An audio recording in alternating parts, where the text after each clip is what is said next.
Okay, so we're going to have a quick look at my snail problem.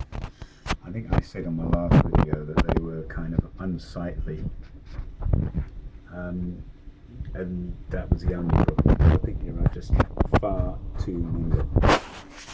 And as you can see, look there, look. See, they're just congregating all on the grass, they're congregating everywhere.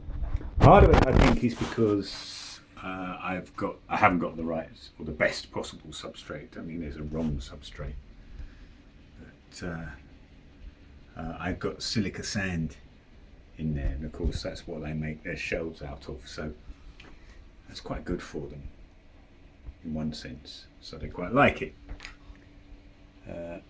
And I've got loads of assassin snails in there, and they're very, very well fed, and they seem to be breeding. These other little, I think they're called ram's horns.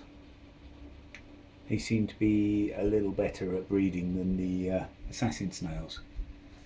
So yes, as you can see, there is barely any surface that is not covered by snails, except my cat, of course. The cat is, look, she has no snails. She has other problems, but that's another story entirely. So yes, I think one of the things I'm going to do is I'm going to have to try and get rid of them, because although you know, they theoretically shouldn't hurt, they are abrading the plants, and they're not even keeping the algae down.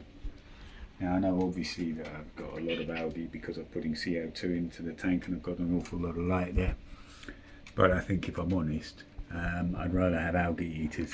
My Otosynchluses, which is, there's one there. As you can see, he's got a fat little belly because he's got lots of food, which is good for him. And there's a whiptail, and they're very happy. So yes, if I were to redo this, I probably would put a different substrate in, but on the other hand, I'm not likely to rip the substrate out just to solve what is, after all, not a huge problem. There's probably a chemical solution I can do. But it is interesting, you can see them down there.